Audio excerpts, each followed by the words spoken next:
Thanks so much, Barry. Appreciate it. Looks like a lot of fun out there this weekend. Another thing we always have fun talking about, politics, right? Oh.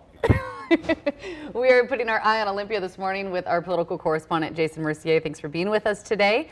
So let's get right to it. What's the latest on the voter-approved ballot measure to require a supermajority vote to raise taxes? So this is going to feel like deja vu. We have passed this measure 6 times, most recently last November, and the Supreme Court last week unanimously ruled it unconstitutional. It's the second time they've done this. So what this means is even though it has been approved by the voters 6 times since '93, we do see 17 other states have this type of restriction.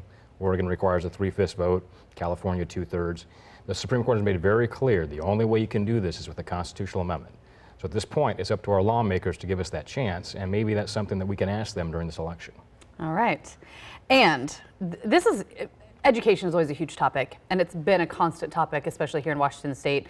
Is there really a chance that the state Supreme Court could order Washington schools closed? So I'm not sure if the kids are going to be sad about this. The parents probably will be, but right. Yes, there's a good chance that can actually happen. Now, we have been underneath a K-12 adequacy lawsuit here for several years. In fact, the legislature has been under 100,000-day sanctions. Right. It's at 28 million now.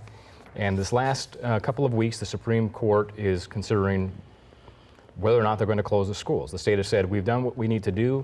You need to get rid of those contempt sanctions. Let us do the budget next year. But the plaintiffs are not happy. They are saying, you need to order the schools closed. You need to maybe invalidate the budget, order tax increases.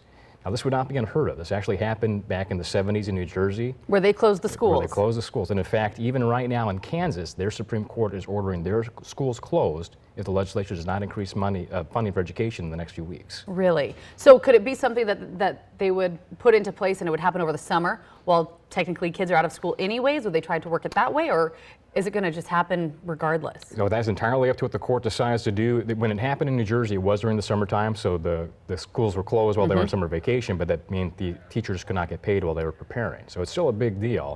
The question is, what does the court do next? And that ruling will come out sometime this summer. Okay, so we'll keep our eye on that for sure. Thank you so much for being with us this morning. It's going to be a huge topic this summer that we will definitely be following. Jason Mercier in studio with us, always bringing us the very latest. We're going to take a break, but first, here's a look at what's coming up on Good Morning America.